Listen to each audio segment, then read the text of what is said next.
Welcome back, everybody, to another episode of the Roll Phase Podcast. My name is Skyler G. I'm one of your two hosts, and wait a minute, who's that over there sitting at the other end of the table? It's your other host. Hello. See, now you're doing the voice this time. Yeah, I thought I did the voice. No, I did the voice last time. Oh, that's right. I'm Bill Frosby. Hey, what's up, Bill Frosby?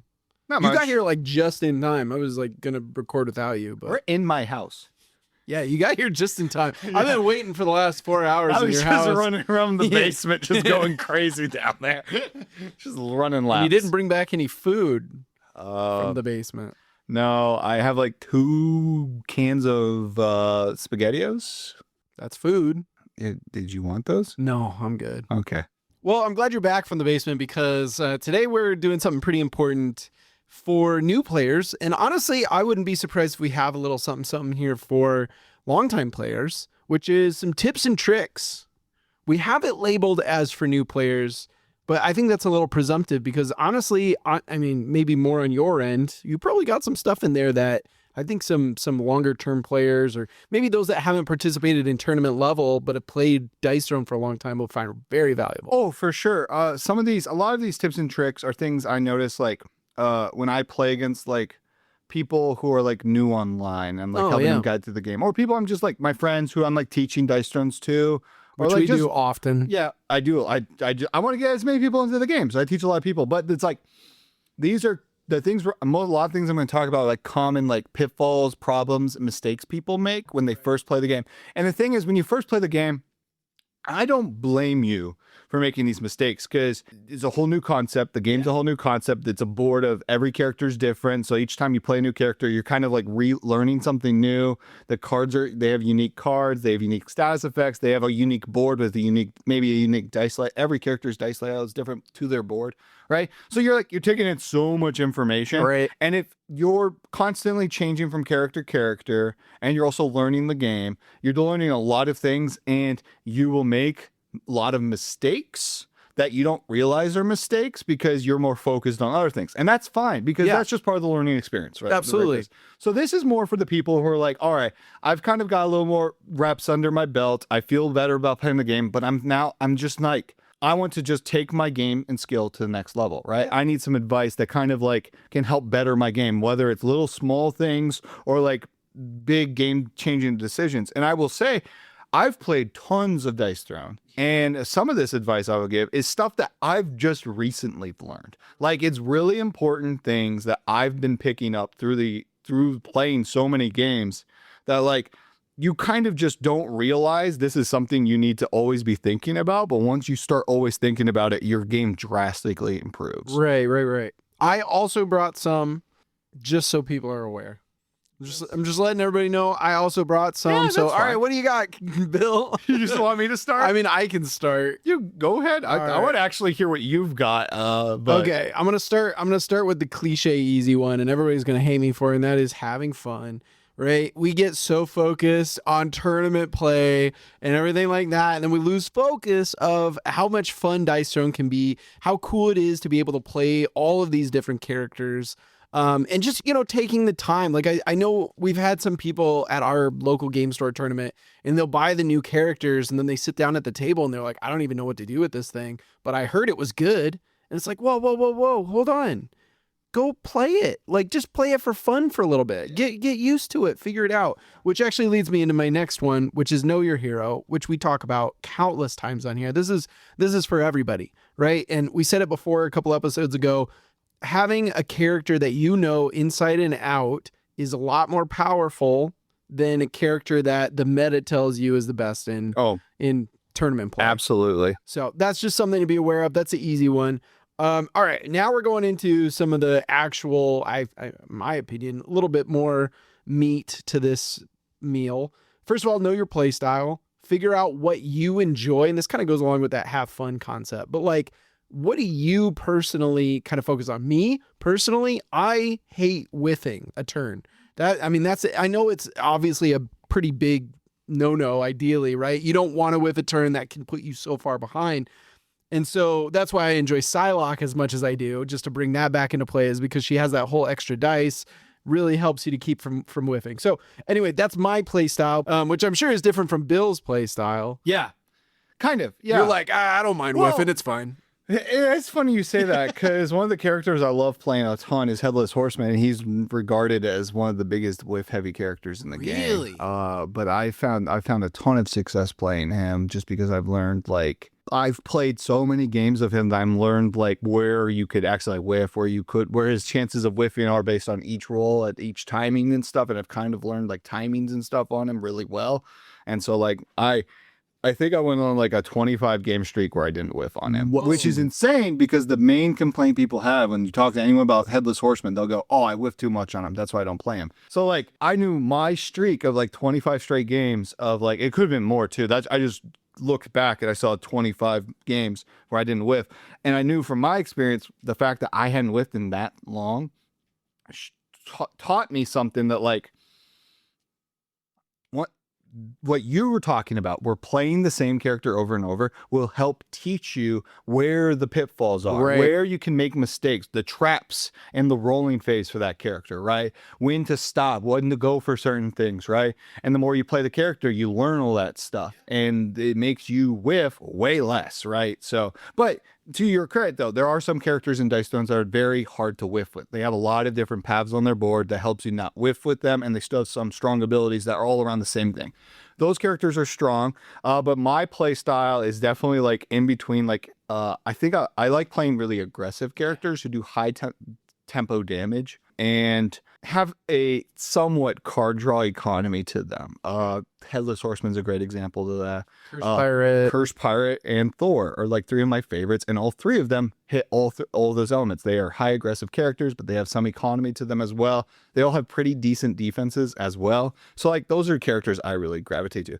I think that's actually really funny because even in other board games, I feel like you notoriously kind of play the short game. Yes. To try to like whenever we play like Terraforming Mars, that's exactly Lords the of example Waterdeep, I was thinking my play style always is like I try to ramp up as fast as I can and then look for whatever the end game condition is and rush it, because my goal is to get as many victory points as fast as I can and then just end the game as fast as I can, because I notice at the table everyone's always trying to go for these super complicated long game strategies, and I notice everyone's doing that I know if I can end the game faster, I'll just easily win. Which sucks for me because, as I mentioned before, I'm really like a engine building kind of character, so I need that long game to develop what it is that I'm trying to build up to. And like, I'll get tons of combos and all kinds of other stuff at the end, but if you've already ended the game, then I'd never get around to doing that. And that's funny because I was gonna say that's why some characters like Paladin, Shadow Thief, Tactician, Ravenous, characters who want to make the game go longer and use a lot more cards and like kind of like slow the game like that. I can't stand those characters. Those characters just I hate playing the game more than my opponent hates playing my character when I'm playing those characters. Like I'm having less fun than they are. Sure. That's how much I don't like those characters. Interesting. But I play them because I know they're good and stuff. But yeah. Anyways, I get you. Also, I did want to read your have fun point. Yeah. I think that's fantastic advice because I've seen so many times people who just get mad at the game, right? And like back when like I was starting to get into competitive, I was finding myself getting a little mad when I was playing. And then I had to like rewire my brain a little bit and just remember, this is a dice game with random card draw. Yes. There is a lot of random elements to this game. And if you lose, you honestly can sometimes chop it up to just you lost because the dice didn't roll your way, right? Now, I'm not saying that's an excuse because if you say that in the competitive scene, people would be like, well, there's things you can do to counteract that, right? But at the end of the day, like, there's a lot of random things in this game, and you can't get mad at it. Like, if you played the best game to your ability, you can't get mad if you lost, right? Right. I think what is important, though, is if you think you played to your best of your ability and you still lost, cool, you played to your best of your ability, that's all you can do. Yep. But always be looking back at what you did and something you did and try to find something you could have done better. That's what I've learned to do. Right. Which has been, I guess, if I was to give a tip and trick that I didn't even have written, is after you finish a game, think back, especially those last few turns. Was there something you could have done different that might have helped you win, right? I still do that now when I lose a game. Or even if I win a game, sometimes it was really close, I'll look back at my like last 2 to 3 turns and think, was there a play or an ability I went for when I could have gone for something else? and how could I have shaped the game? And I kind of just think through how the game would have played out from there and stuff. And that's really helped me see different ways and paths to help win the game. Just for example, just in a game I just played recently, I was about to die on Paladin from an 18 damage attack, but Jeez. I had Blessing of Divinity, so I was going to come back with 1 yeah. HP. And I had Retribution on me. And the opponent was attacking me. I think I had 7 health left, whatever. My opponent was attacking me with 7 health left on them. But I realized that they were doing exactly enough damage to me when they sent the attack that if I used Retribution, I would send exactly 7 damage back to them. But if I rolled my defense, it would have blocked some damage, making that Retribution not deal as much back. So they would have lived and I would have lost my Blessing of Divinity. So I chose to not roll my defense because that is an option in Dice Throne. And I chose not to roll my defense so I can send exact damage back to them. Right. Thing is, rookies, newer experienced, not experienced players don't realize you can do that. They think if it's defendable, you roll defense, right? Sure. And so an inexperienced player or someone newer to the game would have just picked up their defense dice, rolled them, been like, oh, dang, I'm blocking 3 damage, or else I could have killed you with my Retribution. Right. That's just from experience and playing the game and knowing a lot about the game. And just like also me thinking through these end game scenarios, like what could I have done differently? It's like I've learned sometimes, very niche cases, not rolling your defense is a better play than rolling your defense. And I found that so interesting and stuff. But that's like part of why it's good, useful to rethink your last few plays. Sure. To definitely think like, did I make the best play possible? And that's a good example of stuff that you wouldn't even notice if you were reading through the rule book, because you're like, when in the world would I not? And like the rule book might say, you can make an optional defense roll. And so like, again, in your mind, you're not thinking like, oh yeah, there's going to be this real specific circumstance where I might not, until you have to use that. And then you're like, oh, I can see, my brain can connect when this could be a beneficial strategy. So that's fascinating. That's really interesting. I got 2 more if you want. Go for it. And then we can get mine out of the way. Okay, first of all, don't be a hoarder. Probably one of the biggest things that I've noticed is like you get a bunch of cards in your hand. And to your point that you mentioned a couple episodes ago, there is definitely benefit to holding on to some cards. But I'll see some people that'll get a whole bunch of cards in their hand and they're like, maybe I'll hold on to them. Maybe they'll become useful. And I think one thing that we're going to explore a lot when we do these character deep dives is some characters, because we all have, except for like Cursed Pirate, all the decks have like a bunch of the same cards. And then there's usually a handful of upgrades and stuff. Yeah. Well, yeah, you've all got your upgrades. And I'm saying like you got your like Transference and your Tippet and your Vegas Baby and all this other stuff. There's a few cards in some of those decks that are almost useless. Like you take Monk. Monk has that cleanse ability that you can get to get rid of status effects that get put on you. So like, is it worth holding on to those cards that'll get rid of status effects? And I'm not saying... No, you're right. You're absolutely right. Sometimes there might be, but otherwise, like, might as well sell them and get CP. And don't like sell all your cards. Yeah, but it depends on the matchup and stuff. But yes. Yeah. Definitely, like there's no reason to hold cards, hold the max 6. Yeah. If you can play something, like if you see a good time to play a card, play it, right? It's better to get rid of something that's going to hurt you in the long run immediately versus holding and always second guessing. Exactly. And then that leads into my final one, which is don't forget about main phase 2. Main phase 2 is more than just, oh crap, I have 7 cards, I need to sell one so that I can get my thing back down.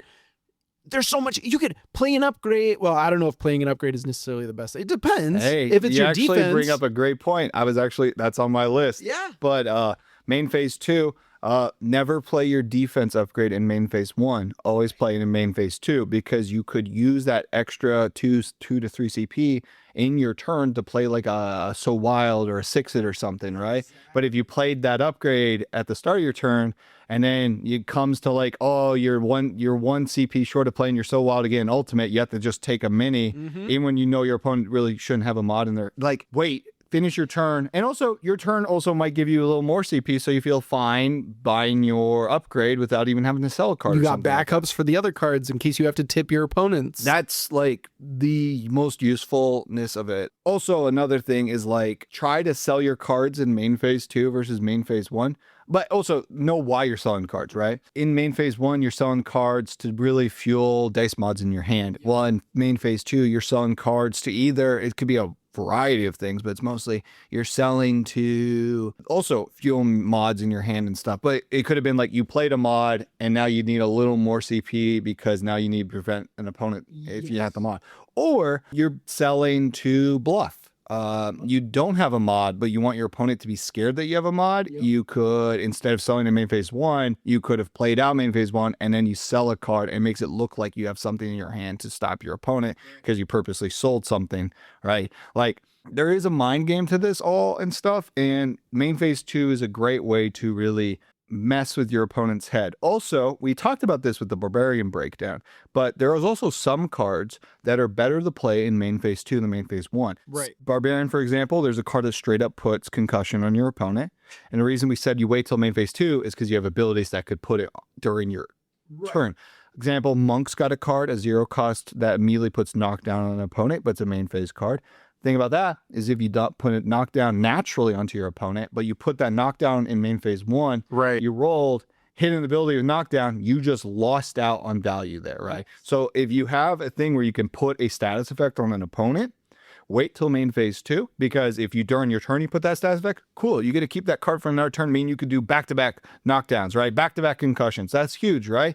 But if you played in main phase 1, rolled it, you just lost the whole status effect. And typically those card ones are really strong ones. Yeah. So you just lost a ton of really strong value. Absolutely. You wasted it. It's wasted. You did. I mean, like you'll get the immediate value out of it potentially, but also, again, you could have stacked it. And that's a big tip that I would give a lot of people. I actually didn't write that one down, but it's definitely something you always have to be thinking of. Never overstack. Okay. Right? So, for example, what I mean is like, knockdown is a great one. You have knockdown on your opponent and you go for you're looking between two abilities, and one ability gives you all value. Like it does damage, it gives you some status effects or inflicts some status effects, but none of them are knockdown. Right. But it's like a little worse than the one with knockdown. Less damage or what have you. But then you look at the knockdown one, it's literally like pure damage and knockdown. Right. To you, it might look like that one's better because you see the more damage and you see the knockdown. But the problem is if they already have that status effect on them and it's at stack limit, then the other one is more valuable because you're gaining more value out of it. You're not losing value because part of that ability's value is the fact you put knockdown. Right. The other one, if you gain everything from that ability, it's always, for the most part, I won't say this is a guarantee, but it will be more value than the other one because you're not overstacking. And that's something you have to pay attention to when you're playing out turns, is you don't want to go for things that would overstack you, right? For example, say you're playing Headless Horseman. Headless Horseman has a stack limit of 5 for his Dreadful, right? Say you have 4 to 5 Dreadful on you, right? Headless Horseman's ult does, I believe, 13, 14, 15 damage, whatever, and then gives you 4 Dreadful. If you have 4 or 5 Dreadful and then go for his ultimate, sure, you do a lot of damage, but you also lose out on 3 to 4 Dreadful value, which is insane. The value of Dreadful is almost like, I think it's like 8 delta, 2 delta per Dreadful. It is about 1.5, but it's whatever. You lost out on all that value. Sure, you hit an ult, and if it's late game and that would kill your opponent, fine, go for an ult, right? But like you losing out on all that value is the same. Another easy example is abilities that put targeted on an opponent, right? Those abilities are way weaker if your opponent already has targeted, right? Because the point of those abilities is to put that on you and then do a little extra damage on top, right? But if they already have that targeted effect or bounty hunter or whatever, it's way weaker. It's so weak. It's like worse than a basic attack. Ouch. Yeah, exactly. So that's another thing you have to be considering. And it's important to also keep in mind the cards that you, like when you mentioned the ult thing, right? Yeah. What cards would you have to spend and use in order to get that ultimate, which you're not getting the full value out of? And wait your turn. Yeah. Like if, for example, Headless Horseman, you're most likely going to terrorize the next turn. Your Dreadful is going to go back to 1 or 0. If you had the cards to go for an ult, you can probably go for an ult that very next turn, and then you'll gain that 4 Dreadful and still do. So like, yeah. Yes. And also I think it's important to clarify that we're talking about stack. We want to emphasize stack limit here. So like obviously if you can do an ability and your opponent already has one stat, like I don't know, I'm trying to think of like a bleed. If they have one bleed on because you spent a card to give them bleed or something like that, and then you're like, oh, I could do this attack and it would inflict another bleed. They have it's a two bleed is the stack limit. Yeah. So go for it. But that is a good point to point out. There is some cards, I think I can immediately think off the top of my head, some cards or some abilities on the board that, like with bleed, that's a great example. Bleed's got a stack limit of 2. So say there is 1 bleed on an opponent. Pale Lady, for example, has a card that you play, I think it's 1 CP, and how it works is you put a bleed on an opponent, and then you roll a die, and if you roll her moon symbol, which is a 4 or 5, you can put a second bleed on them. Oh, okay. Thing is, if your opponent has 1 bleed on them, that card, don't play it. Because if you play it and roll into that moon symbol, you lost the value, right? But but bleed can go away at the start of an opponent's turn. If they roll a 5 or 6, it goes away. So that means the opponent rolls off the bleed the next turn, comes back to you. You can play that card and have the chance to get 2 value out of it versus before where it was sure 1 bleed guaranteed, but like you lose out on the long-term value of that card. So that's something very important to think about and stuff. And also I would say wait to play that card in main phase 2 because you could roll a bleed during your turn. So exactly. And then they're still going to take the damage the next turn and exactly. so on but and so forth. That's just something you have to consider. Also, for example, Pale Lady, Huntress are 2 great examples. And I'll keep with the bleed one because this is a really good bleed. This is a really good example of what I'm talking about. Yeah. So for example, Pale Lady and Huntress, werewolf side and then Huntress, normal side, their small straight is 1 bleed. Their large straights are 2 bleed. All right. Oh, okay. Now, say you have the small straight. Right. And say you're considering going for the large straight, but you're worried it's stronger, it does more damage, right? But you lose out on a bleed value because your opponent already has a bleed, right? Got it. It goes up, but if your opponent already has a bleed, you lose out on a bleed, right? And so you're thinking to yourself, do I chase for the large straight? Sure, it does more damage, but I don't get an extra bleed. Or do I use a card, right, to get the large straight, right? Most likely, you'd want to say no because of if the benefit of the large straight is partially adding an extra bleed that you can't add, that's part of why the large straight is better, then it's probably smarter to take the safer play and just go for the small straight because you still put that top off bleed. You don't overstack on that bleed, hit their stack limit and can't put a second one. And sure, it's a little less damage, but you're not risking like getting whiffed on a straight, which is very common. So straight's one of the easiest things to whiff, especially if someone goes for a straight with their 3rd roll, right? Or using a card for something you're not getting full value out of. I would 100% say only play mods if you're getting full value out of it, right? Never play a mod like a 6 or something if you're getting like half value out of it, right? Because that's a wasted card. You don't get it back. That's a wasted card, right? So it's just like the example with playing the 1 or 2 bleed card when they have 1 bleed on them. You're getting half value out of that card, so you're in a sense wasting half the card. Yes. Right. So yeah, absolutely. Well, I got rid of all mine, so let's go to your list. Go through mine. Okay. First one I have. This is a very common one I see with newer players, especially like people I'm teaching who are like brand new to like dice rollers. I'm waiting for the time that you say, especially when I see you play Skyler. I don't think you've ever done this, but I think you had to learn it firsthand, which is knowing your dice layout. That's the important thing. Just knowing like most characters in Dice Runs, thankfully, are 3, 2, 1, right? 3 A's, 2 B's, 1 C, right? Every character is always going to have 1 6, right? Yeah, of course. Because that's how the alts are made. But everything else might change. But it's good to know the dice layouts, especially like some characters who are a little easier to whiff on because their dice layouts are a little unique. Good examples is Monk, who has a weird dice layout where it's AA, B, CC, D. Oh, it's a very weird dice layout. You have 2 different dice that only have 1 of that side represented. And then there's one. It's normally if they in Dice Thrones they do AA, BB, CD. That's more common, right? But the fact that Monk is AA, B, C, C, D. That is odd. It's very odd and it's very unique to Monk, and it is why Monk is one of the highest whiff characters in Dice Thrones, is because of such a unique dice layout and board, right? Interesting. So it's just know your dice layout, know your characters, like how the numbers look to the symbols, how that shapes to the board. And that's where just come playing the character more. You learn like, where will I be most likely to whiff? And you've learned through experience by trial and error, playing the character more and more, that you're like, this is where I commonly whiff. So I want to try to like, oh, that's a whiff area. I want to play it safer here because I don't have any dice mods or something like that. Right. And then to go off of that, this is probably some of the biggest advice I'll give someone. Say you're going to go re-roll your dice, all right? And you're looking at dice that are like, for example, I'm just going to shoot off some numbers. 1, 2, 2, 3, 5. Okay. All right. Say you're looking for a certain ability or thing, right? And you need to roll 2 of the 2s or the 3. All right. A common problem I'll see is players will pick up the 3 and roll the 3 because they're just looking at symbolage. Okay. Right. And they'll just roll that 3 looking for like a symbol. They're just looking purely for a symbol. Right. I don't know what character would fit for this example, but they're looking for a symbol. Right. And they're ignoring the dice numbers. The 2 and 3 in this example are the exact same symbol. Right. Right. So you have 2 2s and a 3.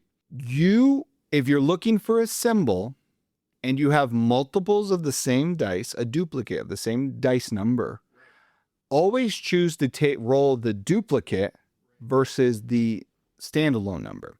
What I mean in this example is you have multiple of 2, but you only have a single 3. Right. But you currently have 1, 2, 3. If you pick up the 3 and roll it, what you have left is 1, 2, 2. Sure, you could roll the right symbol you're looking for, but if you kept 1, 2, 3, and you also have 5, that 3 you're re-rolling could have the right symbol or it could fail, and then you whiff, or it has bad results. But if you roll a 2, that could roll into the symbol you're looking for, or roll a 4. Right. And in the original, you would have 1, 2, 3, 4. So you just rolled into a large straight. Mm-hmm. And that is why you roll duplicate numbers before you roll different numbers, if that makes sense, right? Yeah, no, that makes sense. Because if you roll duplicates, then you increase your chances of rolling into straights on top of rolling the symbolage you're looking for, right? Yeah. So that's my piece of advice is if you're looking at a set of numbers and you're looking to re-roll stuff, always try to keep 2 numbers that are next to each other that aren't the same. So like you have 2 4s, 2 5s. Don't pick up both 5s. Yeah. If you're wanting to keep 2, like for example, Thor, his helmets are 4s and 5s, and he has a lot of abilities that like his helmets. Right. And say you want to keep 2 helmets. Don't keep 2 4s. Don't keep 2 5s. Keep a 4 and a 5 and then roll the other 2 because you could roll a 6 and a 3. There's a small straight, or you could roll whatever, right? But you're keeping the symbols you want, the 2 helmets, but you could roll into other stuff. But if you keep 2 of the same number, your odds of getting a straight are way worse. Sure. So no, that makes sense. Always, that's a big piece of advice I give. Now, you could tell me if this is crazy, but in your example where I have a 1, 2, 2, 3, and 5, personally, my go-to is re-rolling a 1 and a 2, because my thinking is I've got 2, 3, and 5. It increases my chances of getting the 4, which would put me at a small straight. And then whatever the other dice gets, hopefully I can work with that. I mean, it's no guarantee, but at least I'm working towards either a 1 or a 6 and not just locking out a whole dice. But that's just my strategy. If you're rolling solely for straights. Right. Yeah. I see what you mean. And if you're going for symbols, then it's a little bit different because it can depend on the character. Basically, this example matters for more if you're not rolling for straights, but you're rolling for symbolage. Sure. But it's like the idea is the numbers still matter even if you're rolling for symbols, because you could accidentally roll into a straight even if you're looking for a symbol. Right? Gotcha. If that makes sense, right? And keeping the option to roll into a straight is better than just immediately, like if you re-roll that 3 in the example, you just got rid of all straight possibilities, right? It can't even happen, right? But if you re-roll one of the 2s, unless you get the 3 back, but then you don't even have straight because you rolled a single die, right? Yeah, that's true. If you roll the single 2, you could roll the symbol you want, or you could roll a 4, and that's a large straight. So like it matters. It's definitely something you think about, right? If you're ever looking to roll dice and you have multiples of the same number, always look to roll this matching numbers when you're looking at options. Yeah. That's what I'm saying, right? Looks for matches, basically. No, that makes sense.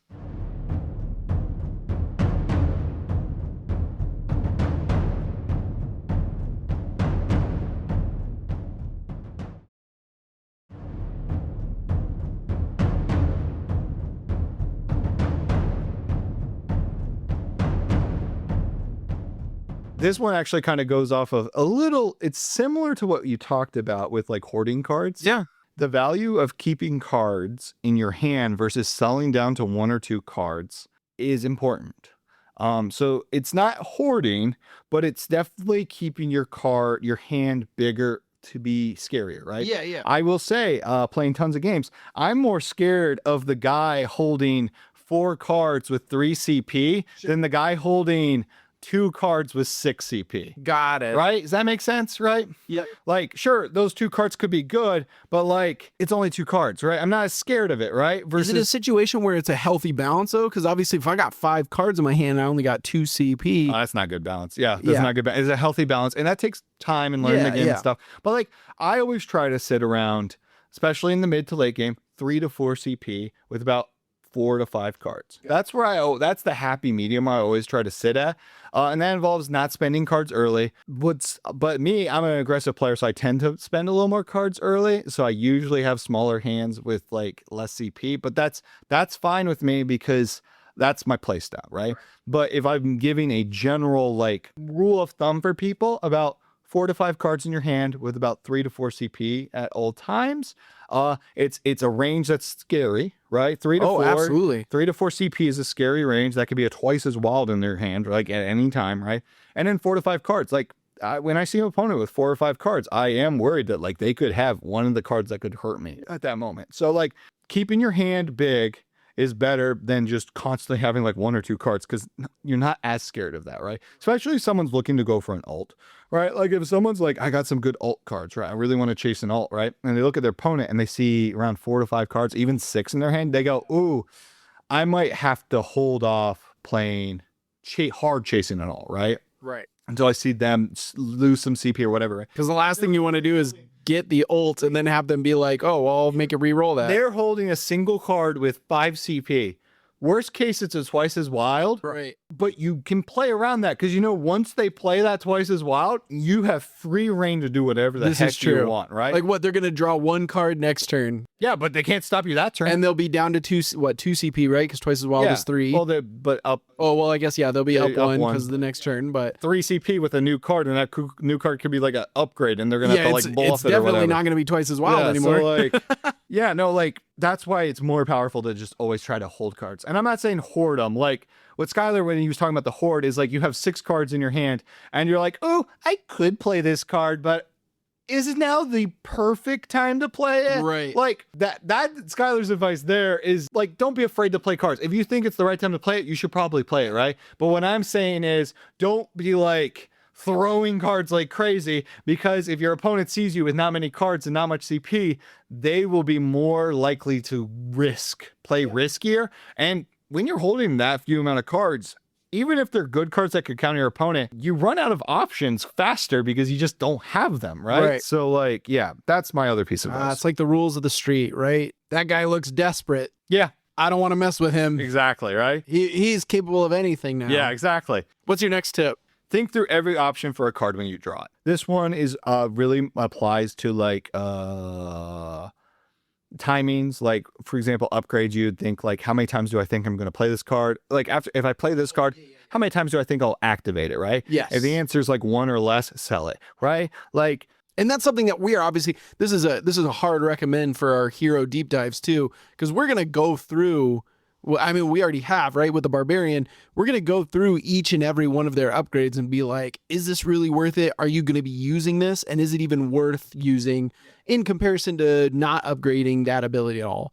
And so that's, I mean, listening to the show is a strategy in and of itself, not to shamelessly plug here. But no, that's good. That's the upgrades. Another one, and this is a really common one actually, and I found myself making this mistake a lot when I first played, is I would draw a status removal card. And I would be like, well, I don't have a status effect on me, I'll just sell this. The thing is, your opponent could have some of the strongest status effect removals in the game, like status effects in the game. But if you sold that card immediately because you're like, I don't have a status effect on me at this time, you might have just made a mistake that down the road you're going to regret. Yes, right? This is true. When you draw a card, you look at it and you think like, will this card be useful for me this game? Sometimes with status removals, I'm like, my opponent's not going to put a negative status effect on me, and I really don't think I'll be using this on them because there's no strong status effects this game. Right. I'll sell it. Like when we were talking about Barbarian in the first episode, Barbarian themselves, the only status effects they can play are things that you're really not going to be able to remove anyway. Yeah, you just really can't. So you might as well just clear out that card, or like you said, maybe hold it strategically just to scare them. But then you have characters like Shadow Thief, where status removal is really strong because you can get rid of shadows, or what status effect on your poisons that they've been stacking up on you, right? Like, but the thing is, when you draw that card, like I draw what status effects like turn 1 against Shadow Thief, I'd be like, well, I have no status effects on me, and they have no status effects, so like, what status effects is really strong, right? But even stronger against some characters like Headless Horseman, Monk. Those are just tactician, kind of. But what status effects is really good against them because they build up this giant pile of status effects, and then you play what status effects, boom, they're cleared, and now you just get a free shot, right? But if you just like draw a card and you're like, you only think the card exists for that turn you're holding, right? Yes. And then you're like, oh, they have no status effects, sell, right? Think through the long term. Yes. What could I use this card for? Also, think through different options. Try to be creative with cards, right? Try to think like, I can make this niche play here or whatever. And that, I will say, comes with experience when you're way more comfortable with Dice Throne. Right. But that would be my advice for more advanced players, is like, when you draw a card, there's the classic traditional way that you will 99% of the time use that card for. Right. But then there's those 1% super niche corners on Dice Thrones where a card could be used in a way that's very unique, right, for what it does, right? And I would say for my advanced players, when you draw those cards late game, especially late game, you're not selling as much. You're really trying to hold all your cards to both be a bluffing tactic, but also like late game, any card could turn into a winning move, right? So you really want to hold cards, right? You really want, every card has value, right? For the advanced players, when you're holding those cards in the late game, be thinking through every card, like, how could I play this card to the most value, right? How could I make this 6 at the best possible 6 that's not just an alt, but like maybe I need it for my defense, or maybe I could use it. Like just the other day, I had a Samesies in my hand and I was playing Monk, and I made a really weird play at the end of the game where I went for Tempest Rush, which is the one where you roll 3 dice. But what my play was, I was trying to bait my opponent into modding one of my Tempest Rush dice so I could change it back with the Samesies, so I could guarantee get it. And I knew they only had like 1 card in their hand. So I knew if I could bait them into that, I would get a free hit on them that would end the game. But I also thought if they're saving that mod for like my evasive because I'm a monk, or they're saving that mod for for their defense, right, to possibly kill me back in return because I was at 4 HP. If they waiting the mod to like kill me back on defense, then I'm like, well, if they don't use it to stop me from getting Tempest Rush, then I can use that Samesies on one of the 3 dice I rolled to be the higher value. And I rolled, and they chose not to use their mod or whatever. They're saving it for defense. And so I choose to roll. I rolled my Tempest Rush, and I rolled like a 6, a 3, and a 1. Oh, so what I did was I Samesies the 1 to a 6, and I sent 15 damage to them, which guaranteed killed them. There was nothing they could do. And they even had a Knot this time in their hand as well as mod, so they had 2 cards. And I moved it right above the damage. But basically, what I'm saying is, I thought through 2 different scenarios for the same card on the same ability. Right. And each scenario gave me a winning condition. Right. And so stuff like that's like so typically people just think, oh, the Samesies, I just use that to just change the dice to whatever to lock in an ability that's really good, right? But I was over here thinking like, I know they have a certain card in their hand. I knew they had a mod. So I'm thinking, I'm going to try and bait the mod, or I'm going to just make this even stronger, right? Like, I'm thinking through different scenarios and stuff. And if I managed to roll 3 6s on my Tempest Rush right off the bat, I'm like, cool, then I'll just take that, save this Samesies for somewhere else, right? So, like, just think through those stuff. Also, another thing to say, some cards are really weak on some characters, and some cards are really strong on some characters. For example, Try Again. This is one of the best examples in Dice Thrones. Try Again is regarded as one of the weakest cards in Dice Thrones because all it lets you do is pay 1 CP and you get to reroll a die twice, reroll 2 dice, or reroll the same die twice. Right. Typically, that's pretty weak, right? Typically, that's only really used it's for... It's not guaranteeing anything. Yeah, typically it's weak because usually people just use it like, you try to whiff me, fine, I'll play this card, prevent myself from whiffing. Right. But on some characters, Try Again is extremely powerful. These characters are like characters with evasive abilities, right? Monk, Moon Elf, Ninja. Because if you fail that roll, you can use that try again to give yourself 2 more chances to roll into that full evade. Right. It's extremely powerful on those cards, characters. Also characters of agility, Psylocke, Black Widow, right? These characters where you can reroll that. Spider-Man is a brilliant example because of his defense where he can half the damage, but he has to roll a 6. Yep. You have technically the 2 starting rolls, and then if you play Tridra again, you have 2 more rolls to roll a 6. So Holy that's cow. 4 rolls in total to roll a 6 for 1 CP. Insane value. Yes. So that's what I'm saying. Like, some cards are really good and some cards are really weak, but like the thing in certain matchups and certain times with certain characters. But the thing is knowing what cards are stronger on what characters and knowing what cards you're looking for. Because, like, for example, I just gave with try again. Typically people are like, they're not like hoping they draw the top card and they go try again. They go, dang, it's Lycan. This is pretty useless, right? But like with other characters, like the ones I named, you draw try again, and you go, this is big. Like, this is almost a guaranteed evase hit, right? Like, it's so strong.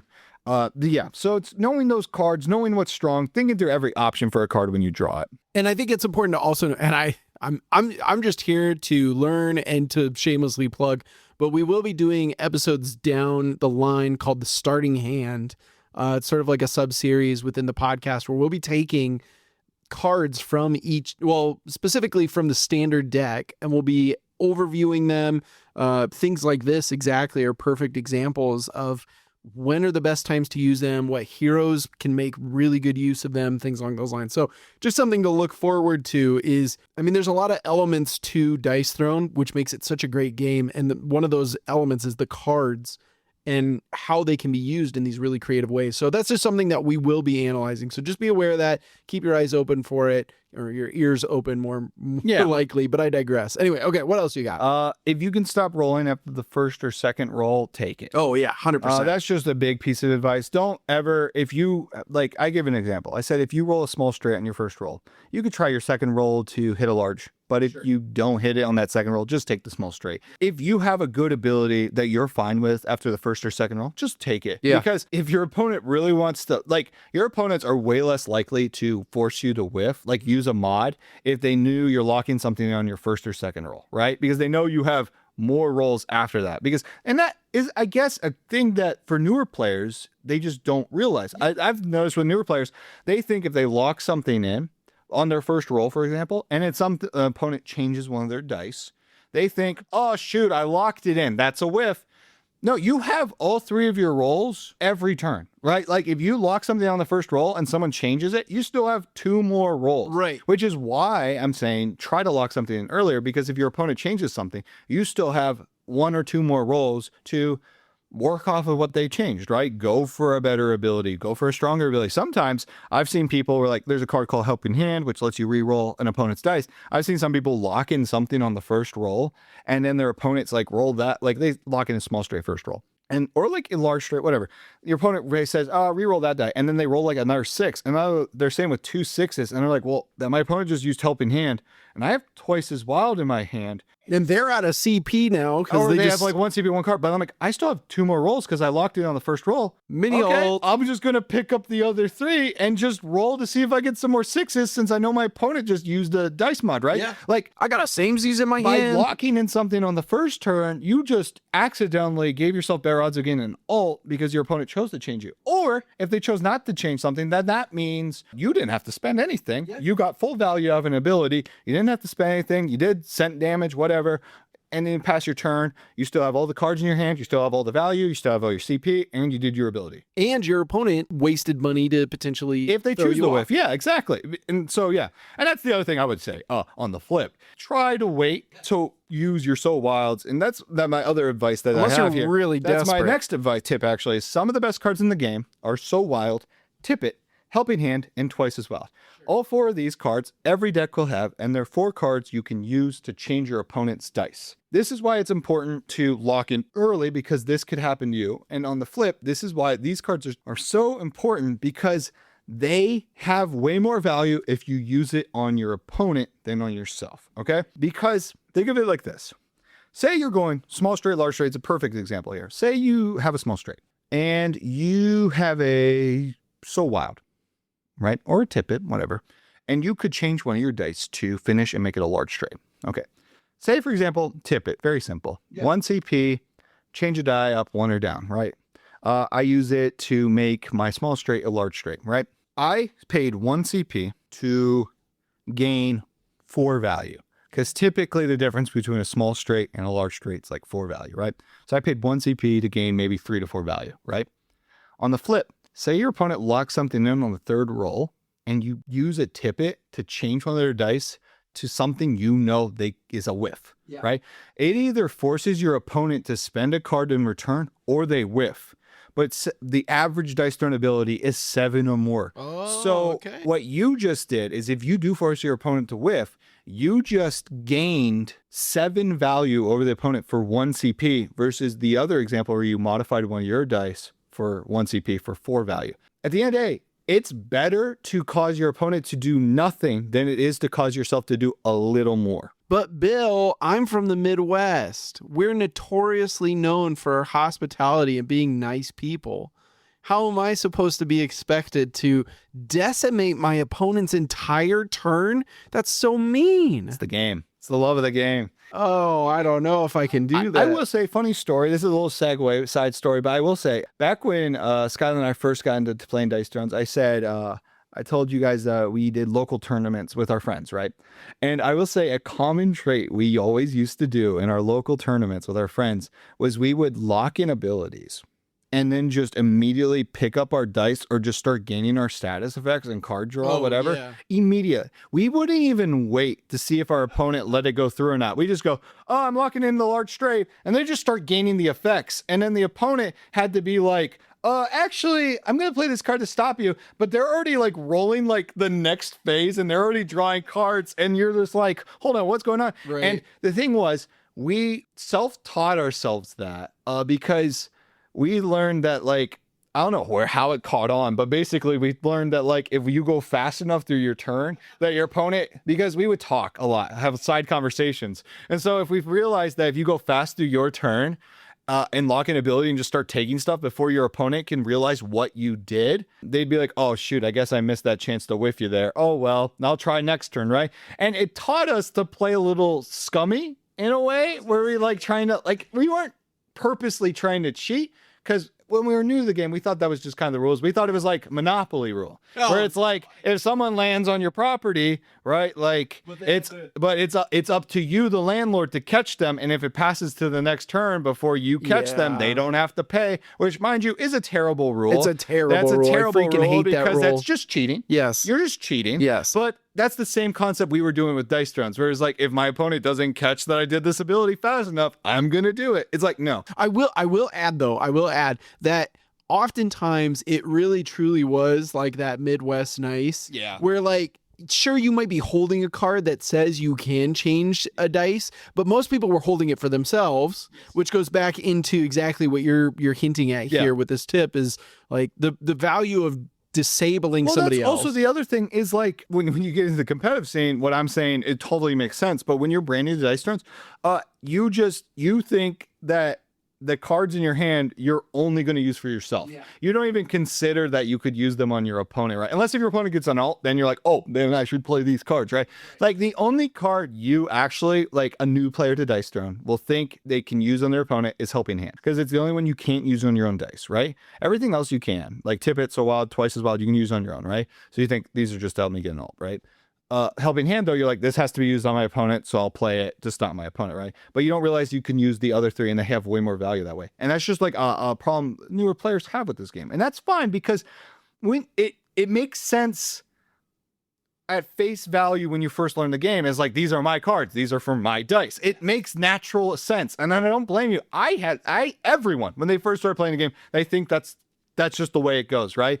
It's when you play more and more, you learn there's way more value to change my opponent's dice with these cards, right? And then you also learn, I always have to be thinking that my opponent has these cards, but it's because when you get more competitive, like I said, everyone's more waiting to use those cards on your opponent's dice than their own, meaning my opponent might be holding them and they're just waiting till I roll into a risky play, and then they can jump on me, right? Like, so you have to be aware of that, right? Especially as you go up to competitive, because people are not using their So Wilds, their Tippets to make minor plays. So they're they can using chase them the ults. to hurt you, Yeah. and that's what they're waiting for. So be ready. I know I'm kind of outing myself by saying this, but I think that is truly my biggest weakness. And this goes for pretty much any game that I play.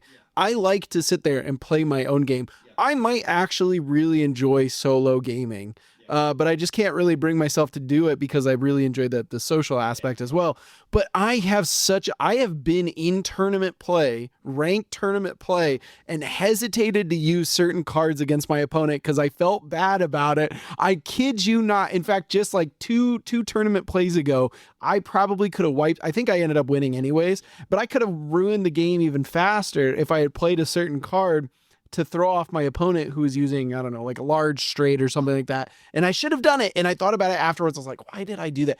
I like to think I was thinking, oh, it's because I'm being strategic and I know he's going to try to chase it. It was because I was being nice. When you're playing a competitive game, being nice goes out the window. It's true. Be polite. Yeah, absolutely. Sportsmanship, Yeah, right? yeah. 100%. I'm not saying be mean and laugh at someone when you make them win. Don't be a jerk. You're like when I play with people online and stuff, when I play ranked and stuff, you're like, I'm gonna change one of your dice, and they go, oh shoot, that makes me whiff. I'm go, sorry, I had to do it. Yeah. And that goes both ways. And they're like, it's fine. I would do the same thing to you. And I'm like, exactly. Because the other day, the last time that we had our tournament play, I had the Pyromancer and I had like 20 damage headed towards this guy's path.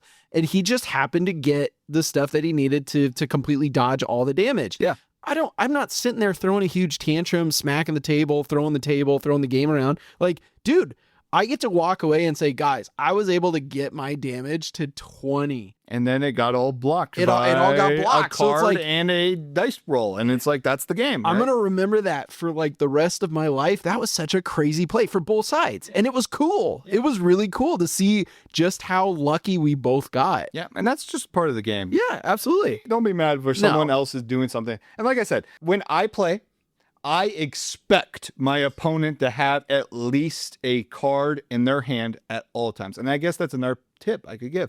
Always think your opponent could have a card to change your dice at all times, because that helps with the way I roll. Like, that's why the advice of locking something in on our first or second roll makes more sense, because I'm always assuming that they have that a mod in their hand, right? Now they might not, but by playing that way, it makes me play smarter and not play as risky, right? Yeah. Now, for example, say I have a card in my hand that could counter their mod, right? Like I say I'm going for like a large straight, and I managed to roll like the roll 2. If they change it, that's fine. I can mod it right back or something like that. Like absolutely. I'm fine with that, right? If they do that, but it's just, you always have to be thinking about that, right? Yep. And also another piece of advice, it is totally legal to ask to look through your opponent's discard pile. Right on. That makes sense. That's 100% legal. So you can go and double check to see if your opponent's played So Tippet, So Wild, Twice as Wild, Helping Hand, or Not This Time. Those are usually the main 5 people look through decks to look for. Right. Some characters have specific cards that are very strong for them. For example, big ones that's just off the top of my head, Thor has Invulnerability, which blocks all incoming damage. So if that was played, though typically you remember. Yeah.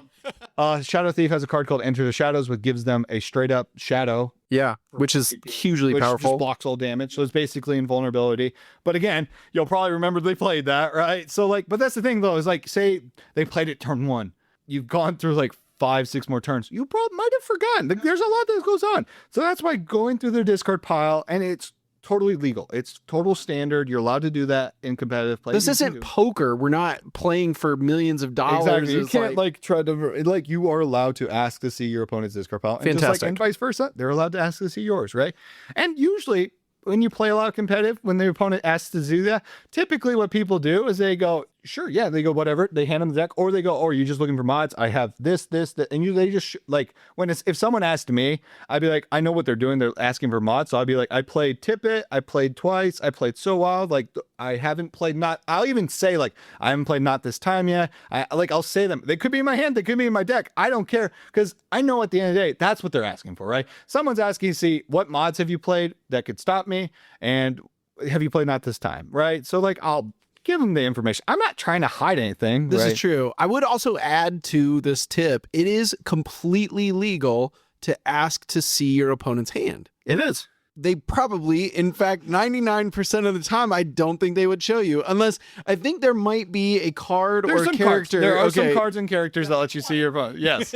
So yeah, unless if someone plays that card, don't show someone your Don't hand. do it. I mean, you could ask. It's but legal to it's ask. kinda It is scummy. not required. I don't even think it's scummy. Look, if someone's dumb, If for my basketball fan lovers, if you play pickup basketball, it's the equivalent of you just running up to the other team and clapping your hands and be like, pass me the ball, even though you're not on their team. And then they pass it to you because they think they're on your team and you just run with the ball to score. Like it's the oldest trick in the book, but if you fall for it, that's kind of on you and you just learn not to do that again. I don't get sports metaphors, Dad. Yeah, it's fine. Dad, I don't my get basketball it. lovers, they get it. They go, oh yeah, that's a good example. Yep. I do know we're a board game podcast. That's going to be another bit that I'm going to do. I'm just going to put that out there for you. All right, next one. Yes. This one is the only one I put in all caps. It probably should have been sooner, wow. but this is hold getting paid. Oh, this is interesting. Okay. This is a mistake I've seen you make before. Oh, yeah, dude. The second I get getting paid, I pretty much play it right on the Nope. spot. Hold getting paid. Okay, tell me about The this. only reason you should play getting paid is if your hand is full Okay. and you need to sell a card down, just play getting paid. Right. Or you're using it to pay for something Immediately? on your opponent's turn. Interesting. Okay. So the reason getting paid is extremely powerful is you could pass your turn with 1 CP and like 5 or 6 cards. Your opponent looks at your hand and they say, oh, they got a lot of cards, but they only have 1 CP. So the best they could do is like a tip it, helping in, or like not this time, right? Yeah. And all of a sudden they go a little risky. They go for an alt. They use a bunch of cards again. Alt. Getting paid twice as wild. Now your opponent's whiffed and wasted a bunch of resources. Oh. Getting paid is such a powerful card because it can be played at any time, giving you extra CP that your opponent does not have. And in this game, and especially at a competitive level, information is everything. Yeah. How many cards your opponent has and how much CP they have tell you a lot about what you need to be scared of at any time, right? The problem is if you have getting paid, it's even more information you're hiding from your opponent, which lets you pull a trick play, basically, that's totally legal and stuff. But also, what makes getting paid even stronger is it's an extra card in your hand, which, as I said earlier, more cards in your hand, the scarier your hand looks. One of them's a getting paid. That's not It's not scary by in and of itself. right? It's not scary. But Yeah. It's a card in your hand that adds to your hand's threat, but it's also a hidden 2 CP more than what it Yeah. looks like you have. Right. Interesting. So what I'm hearing overall, if there's one thing you take away from this, it's the things that you end up doing on your opponent's turn are so vastly more valuable than anything you can really do on your turn. Correct. Yes, for sure, right? Because your opponent will make plays based on the information they have available to them. But if you have getting paid and a trick play, that's something they didn't even consider, right? That's a play you just pulled out from a pocket, right? And so like those are literally the only 2 times I will play getting paid personally. I will only play if I'm playing on my opponent's turn or I'm having to sell a card because I'm past hand limit. So I just play getting paid because like I'd rather just ditch that than sell a card because my hand might be really good, right? But that, I guess, is the next segue is instants. Instants are way more useful when you play them on your opponent's turn. Sure. All right. Great example. One of the strongest cards in Black Widow's deck is like Ensemble or something like that. Ensemble. Ensemble, something like that. It's 1 CP, gives you 2 agilities. Oh. If you play that in your main phase, Right. your opponent could just play like, oh, what status effect? And now they're gone. They're right? gone. But if you play it during your opponent's roll phase when they're sending damage to you, you play 1 CP instant. Now you have 2 agilities on your board that you freely can use. And the only thing that can stop them is bye-bye, which also you can't use in ranked tournaments right now. This is so like true. literally you can just play it. And to be fair, bye-bye is another card I would say that's really strong. Play it on your opponent's turn. Like play it when it's not your turn. Instants, that's my piece of advice. Almost every instant, wait to play it on your opponent's turn because that's why they're an instant. They're designed to be played on your opponent's turn as like a, aha, like you've activated my trap card play. That's kind of how they're used. The only ones I would I'm disagreeing with myself, but the only ones I would say recommend play on your turn is double up and triple up because those give you more cards. And then that tells you like, because if you play those on your turn, sure, you could be holding like a triple up, and your opponent could be like, oh, I'm going to go for a play, and you play, aha, triple up, draw 3 cards. You're like, please be helping hand, please be helping. It's like, okay. It's a bit of a gamble. Thing is, if you played it on your turn, you know what those 3 cards are right then, and you could sell to the value, you could play them to their full value. But if you draw them on your opponent's turn, you just kind of go, I hope something good's in here. Fair. But That's fair. if you draw them on your turn, then you can guarantee to know if there's thing. But also to add to that, say you have 6 cards and you like your hand and you're holding a double up or a triple up in your hand, it might be smarter to hold that card until a future turn, right? Because you have really good cards, and if you draw 2 more cards, say with double up, say those 2 cards are both really good. Now you have 7 cards, and you have to sell a good card. Yeah, that's me. It's a little better to not do that. And in that very niche case, you actually would like to play it on your opponent's turn because you don't have to suffer hand limit on your opponent's turn. So that's a little trick way to get around hand limit. I've seen a lot of people do that play where they'll hold double up. And they have like 4 CP, and then they'll have double up with 6 cards. They'll have 4 CP, and then they pass, and then immediately at the start of their opponent's turn, they go, all right, now I play double up. And now they have 7 cards. Right. They worked around the stack limit to get a little extra card because they were still planning on that. They have a good amount of CP, so they're not that worried about playing it, right? They'll go into the turn with 3 CP. They'll have 7 cards. 7 cards, yeah. Like, that's a play you can make with it where you play it. But, like, that's the thing. Instant cards, because you can play them whenever, there's a little extra value. And this goes into what I was talking about, which is think through every possible way you could play a card, right? Instant cards are especially like that because you don't have to play them on your turn. You can play them on your opponent's turn, and that's an added little way you can, like, little trickery play or whatever, right? Yeah. Another, for example, play I seen with triple up that a lot of people I like to do with triple up is if you're facing a Shadow Thief. Shadow Thief has a card called Cardicopia Upgrade. It's one of the most annoying cards in the game because if they roll a 6 with it, you have to discard a card randomly. A play I will see people do is Shadow Thief players will see you have 3 cards, right? And they'll be like, ooh, those are probably valuable because they're only holding 3 cards, right? So they'll try to hard push for that so they can make you randomly lose a card. Cursed Pirate's kind of the same way. She has an ability, Walk the Plank, where you can choose to force your opponent to discard a card.